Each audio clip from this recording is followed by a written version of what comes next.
Hi everyone, দিনটা ছিল 12ই জুলাই। সেদিন ছিল আমাদের একটা প্রোগ্রাম। প্রথমে বনু আলতা পড়লো, তারপর আমিও পড়ে নিলাম। আর এরপর চলো ফটাফট করে রেডি হয়ে নিই। আর এই যে একদম রেডি হয়ে গেছি। আর আজকে কিন্তু প্রথমবার আমি আর বুনু আমরা একসাথে একটা গ্রুপ ডান্স করছি।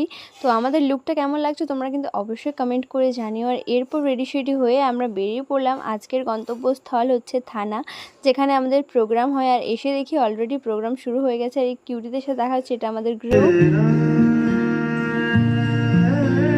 লাগে না লাগে না আজ জিয়া তুই ছাড়া দিন রাতে দু চোখেরই দরিয়াতে। আমাদের ডান্স তো হয়ে গেল, তো তোমাদের কেমন লাগলো অবশ্যই জানিও। এরপর আমরাও প্রোগ্রাম দেখছিলাম, আর তারপর পেয়ে গেছি টিফিন। আর পুচকু কিন্তু আজকে আমাদের ডান্স প্রথমবার দেখতে এসছে। তো প্রোগ্রাম শেষ হওয়ার পর আমরা চললাম বাড়িতে এসে দেখলাম টিফিনে কী কী আছে। তো আজকের জন্য এটুকু, রাতে রাতে।